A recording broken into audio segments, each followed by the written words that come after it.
د افغانستان په ډیری برخو کې د ترافیکي پیښو یو لوی لامل د موټرو لوړ سرعت او د موټروانانو بې احتیاطي ګڼل کیږي چې هر کال د سلګونو کسانو ژوند اخلي. خو اوس د دغو پیښو د مخنیوي لپاره یو نوی اقدام په فراه ولایت کې پیل شوی. په فراه ولایت کې د لومړي ځل لپاره د ځینو عصري سیسټمونو په مرسته د مسافر وړونکو موټرو سرعت کنټرولېږي. د فراه د ځمکني ترانسپورت ریاست مسؤلین وایي د دغه ولایت ټول هغه مسافر وړونکي موټر چې د نورو ولایتونو سره تګ راتګ کوي د سرعت او موټر چلوونکو د روغتیایي حالت له پلوه د ځانګړو ټیمونو لخوا څارل کیږي.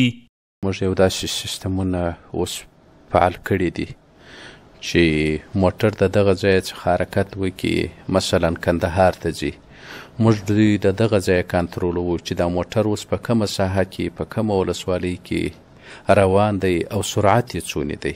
بیا مو د لمبرونو د ټلیفون ځینې اخیستي دي، بیا په ټلیفون کې زنګ ورته ویل کېږي زموږ د همکارانو د طریقه څخه چې موټر دی په دغه سرعت کې روان دی، د سرعت یې راکم که.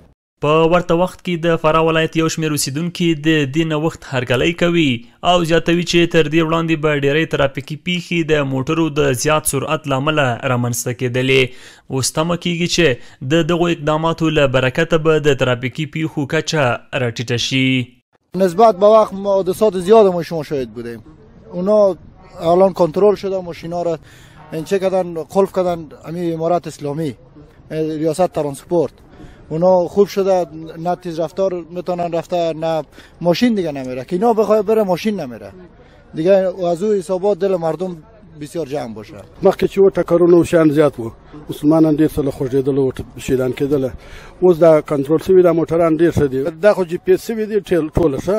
نو بیا غواړو چې ښه کنټرول شي، سره وګوري چکې کې هر ځای باندې دا موټران او همدا ټیلران والا سره ډېر دغه دوی په عذاب دي. ښه یو ساعت اوس وروسته ورسي په خیر خیرات ورسي، هر سړی خپل کور ته خپل بچیان لري، خپل دغه لري ورور چې په ښه هوساینه باندې ورسېږي.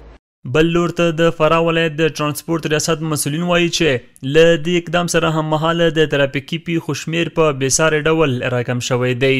دوی زیاتوي چې د څو نظارتي ټیمونو لخوا دا پروسه په دوامداره توګه څارل کیږي. لله الحمد موږ د فراه موټران دغه ټکرو یې بیخي په یو ډېر وخت کې هم یو اوازه نه پورته کېږي چې دا وجه دغه ده چې دوی ډېر کنټرول شوي دي او تر نظارت لاندې دي. حالا چې داسې یو نظارت موږ باندې لرو چې د دغه سواریانو د مسافرو څه پوښتنې کوو، ټلیفون نمبرونو د شکایاتو مو ورته لیکلي دي. که سرعت ډېر شي یا په دا پیاده روۍ کې خلک کښېنوي، خلک په تکلیفېږي، بیا که اصول نه مراعاتولی بیا یې موږ محاکمو ته معرفي کوو. کارپوهان باور لري چې که دا ډول سیستماتیک نظارت په نورو ولایتونو کې هم پلی شي، نه یوازې به د ترافیکي پیښو ګراف ښکته شي بلکې د مسافرو خوندیتوب به هم ډاډمن شي. د موټرو د سرعت کنټرول یوازې یوه تخنیکي وسیله نه بلکې د ژوند ژغورلو یو مهم اقدام بلل کیږي.